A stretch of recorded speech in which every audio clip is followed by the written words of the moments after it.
bandiraɓe tedduɓe yankoɓe hettiyankoɓe Ndjobbo TV international on calminama on juurama mallama on wantama sawtu ko Abdoulaye Sarr ari ɗo gam yewtande on walla faminde on walla humpidde ko yewti hono kabri ɓurɗi tengtude e ndeɗo no yontere guilay e nder Dakaru ha eko taari ɗum sifini bandiraɓe tan won hande ɗeɗo en balɗe balɗe dumunaji série Mansour Sy Djamil kanko gardiɗo hon landa pesdo ñaka kankoye e hono Ousmane Sonko ñande nogas jeetati lewru septembre wonande kanko Mansour Sy Bamba Fall ɓe kawri ko to enne hono paari nde ɓe kawri to e paari nde ala ko jeeyi sabu amadou so wona wiide mbaɗa peeje fof beele eɓe mbawa liggodade ko fate dawrugol ngol ha tinno wonande ko wiyete hono sumgoji taw ɗi sumgol ko sumgoji mairie ɗi caggal ɗum woni no wayno kanko hono Moustapha Djamil walla Mansour Sy Djamil ñafoton Mansour Sy Djamil ene wayno kanko hoore makko o ñiñi leydi ndi wiide ko ɗo saaha leydi Sénégal koko dari tem leydi Alhaji Macky Sall koko suggi ronki yaade sinno ko laana joni wiyete laana ka koko suggi to banggue bomare won lawol Linguére Matam ene wayno bomare waɗi ɗon nden bomare noon ko caggal nde oto wonande walla werla gumminoɗo banggue hono wonande wuuro Sogui wonno goɗɗo ummi ko oto en banggue ɗiɗi kawri nde ɗum jeeyi sababu kadi on hakke yimɓe ɗiɗo cankiji capantati inamade ɓe ɗon keeɓi hen barmude sifini bandiraɓe tan kamɓe fof ɓe nawama to e wuuro Sogui e nder noon hollitama no mbiɗen ni sababu o tan ko caggal nde ɗiɗo gummi banggue wuuro Sogui e gummi oto ene banggue goto e warlaji jolluno ko gaz ko nder ɗum noon jeeyi sababu ha bomar nde waɗi nder ɗum noon toppiti gueɗe ɗe ko witi hono sapeur pompier ha joni bandiraɓe teddu gonne kono banggue Fouta tengtode Beccal walla diwan wuuro Sogui wiyete hono pelle daride gam jojjidde gueɗe Foutankoɓe ne jeeya majje hono demo firti ko dande mawa émergent e gardugol hono Moussa Ndiaye professeur caggal noon ko wiyete hono président yeeƴo Fouta Tampi walla yeeƴo Fouta ko witi e hono caɗele Foutankoɓe nde ɗon fedde ardi ɗum ko Kellele Ndiaye caggal noon kadi wiyete hono Fouta Tampi ardi ɗum ko Mariama Ndiaye hollitama noon ne mbaɗi conférence de presse hakkude mabɓe jaydiyankoɓe nde ko heewi haalama hen ko noon ko ɓuuri tengtude koye ko ɓuuri wadde fayida ko tan ko ɓe mbi hen ko wiyete hono Fatimata Ndiaye ko haali ko wiide ɗum kañum nde Fouta weeli walla wiide ene arte Macky Sall walla darade ene jinggano Macky Sall ɓe ngala hen hande ɓe ngala hen janggo kamɓe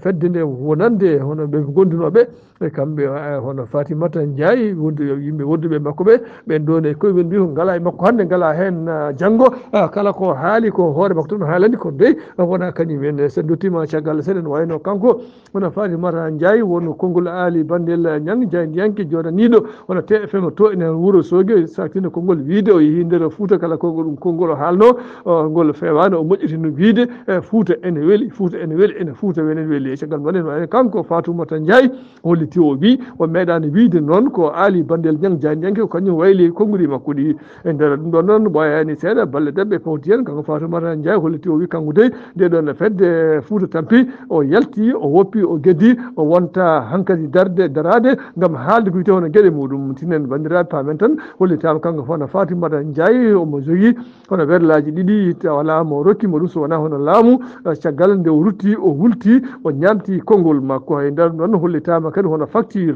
o en kollama ɗum facture o en wayno oto motota o ma on hakke million ngaji jeegom e feccere 6 millions 500 o awisanama hen ko noon hakke million ngaji tati jeeyiɗomo on ko wiyete ko Boubou Cissé ko a wonde foof tawde juuɗe nani danɗeɗer yewtani wetani wonko heddi e jamma heɗiyankoɓe hettiyankoɓe hono Ndjobbo TV international sawtol ko Abdoulaye Sarr mbaɗen jura jeeɗa to no banggue leydi Mali wayno ɗonne kadi wono bomare wonde ɗon bomare wonande ñande talata nde e nder noon hollitama wono balle ɓennuɗe wonande hono sandarmaɓe kawruno yimɓe bonɓe ɓe wiyeteɓe hono terroriste ɓe kene won hakke yimɓe jooɓe mbarama to banggue sandarmaɓe e caggal ɗon kadi balle debɓe fawti hen ko won hakke nogas ɗiɗo Sénégal naaɓe no ɓen ɗo nogas ɗiɗo Sénégal naaɓe hen sappo e goho dongliɓe otoji sappo e goho heddiɓe ɓe noon ko emprunté manam ko janggoɓe nder ɗon hen no wayno ɓe gummino ko to e nayyi ono banggue Bamako lamorgo ngo e nder ɗon to banggue kayoɓe kawri toon ko yimɓe bonɓe ɓe wiyete hono jihadiste en ɓe bat boniyankoɓe nde ɓe kawre mumen nde noon wayno ɓe noon belle e maɓɓe kuri e condi ko wawi wonde fof kamɓe mayani ko noon waɗe maɓɓe gañiɓe caggal noon kamɓe fof ɓe kollitiɓe mbi ɓeɗo en jihadiyankoɓe bonɓe ɓe berlo jeygol ngol tan walla ɓe pellu tan ɓe dogi nde ɓe dogi nde kaɓirɗe maɓɓe kewɗe guilayi hono kure walla wonande hono kaɓirɗe bonɗe ɗe koccama noon kono kamɓe kam ɓe jokkima e hammadi kandiji maɓɓe caggal noon wonande hono ɓeɗo no gasɗiɗo Sénégal naaɓe holtoɓe nawa ko to nayi hono kati hakkude muɗum e lamorgo ngo ɗum woni hono Bamako ma won kene won hakke 15 kilométre hakkude mabɓe beele eɓe mbawa wallodirede e funtodirede sobo haqqillaji ɗi no wayno koko dillino ni ɓe mbawa artirde haqqillaji mabɓe nden noon kadi bellima eraka faade dendagal laamu Sénégal la yo mbaɗa feere ballaɓe goho ko to banggue kisal ngal woni hono banggue sécurité kono kadi ballaɓe beele eɓe mbawa ummade toon e leydi Mali ɓe mbatta juro ha toon ndenda leydi Sénégal heɗiyankoɓe hettiyankoɓe Ndjobbo TV international bandiraɓe tedduɓe oɗo saaha no mbiɗani holto kuuƴi to baɗe mbaɗa jura jehen ha toon hono banggue leydi Guinée e Conakry ɗo noon ma en ɗetto junnade ɗo en seeɗa wani woni sababu muɗum ko caggal nde Mamadou Doumbia kanko Mamadou Doumbia mo ganduɗa colonel ñande aljuma nde o satti on ko heewi o iso weeli jomiraɗo joom baɗe bawɗe on aljuma ɓennuɗo wi oɗo aljuma o kalteno e wayno oɗon aljuma ko jogorɗo darade waɗa prestation de serment ɗum woni darade wata wonda wiye kañum dey ma jogor leydi ndi no hannirta nden yuɓɓirtoni henna taw koye peewal e dejere kadi taw koye dow nunɗal nden ɗon noon ene wayno tinen ganden paamen e nder ɗon noon ko heewi kadi joli hen woni ko heewi joli hen ene wayno o nande to banggue yimɓe hewɓe jeeyaɓe to banggue hono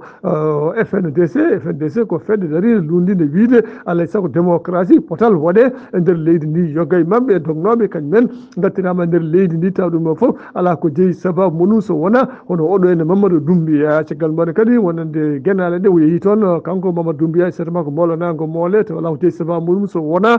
duwonade e juurade woni ɗeɗo en mayel walla ɓeɗo e maɓe to wala ko saabi ɗum so wona daranade wiide kanko Alpha Condé Muk hay goto yiyata omo yaɓano ko on dawal tataɓal ngal wiyata on troisiéme mandat e nder ɗo noon hollitama kadi yeehi ha balɗe dabɓe pawti hen ɗe balɗe dabɓe sikkela ko yide joppade hen oɗo en aljuma o noon kanko hono Mamadou Doumbia o wi ñande hen no joɗi wadde prestation de serment no mbiɗen joni ni o daro o wata o wonda o wiya kanko de mawo jogoro leydi no hannirta en yuɓɓirtoni hen e nder ɗo noon hili faɓe to banggue leydi tawtorama hen siko sen ƴeewi to banggue Sellou Dalein Diallo kanko Sellou Dalein Diallo citten bandiraɓe tan e nder hitande ujunaje sappo ko kanko laamino walla kanko hebno toɓɓe laamu nde Alpha Condé hefti tan ujunaje ɗiɗi sappo joyyi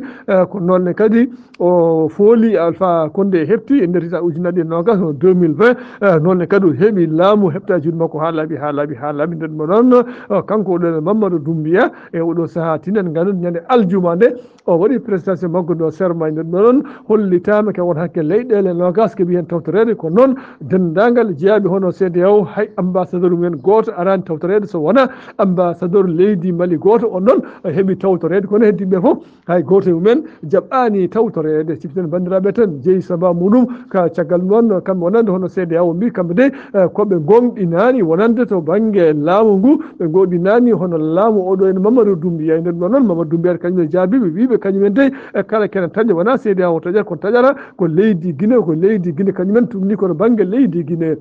so ɗum ɓenni mbaɗen juraji en ha toon hono leydi Farais ɗon noon ko wiyete hono Nicolas Sarkozy tiften bandiraɓe tan o meeɗino laamati tan ujunaje ɗiɗi e sappo ɗi won 2012 oɗo saaha noon wayno ko cokketeɗo jeeyi sababu wiyede ko cokketeɗo wiyama wonande nde waɗata campagne nde woni to nde o gaboto nde won koppareji kewɗe tan en koppareji ɗe ndewani lawol ko ɗen koppareji waɗiri wiyete hono gabagol makko walla mbiyen ɗo banggue campagne makko ɗum noon o miñama no feewi caggal ɗo noon hollita ko dewlete lawol so rewnama lawol ala ko jeeyi sababu ɗum so wona wiyede ko jogorɗo sakkede bandiraɓe tedduɓe heɗiyankoɓe hettiyankoɓe wonande Ndjobbo TV international sago Allah sago moɗon ko ɗiɗon kabaruji dabɓi garanno en e ɗo ene hono ndeɗo yontere sawtol ko Abdoulaye Sarr hay soko lawol.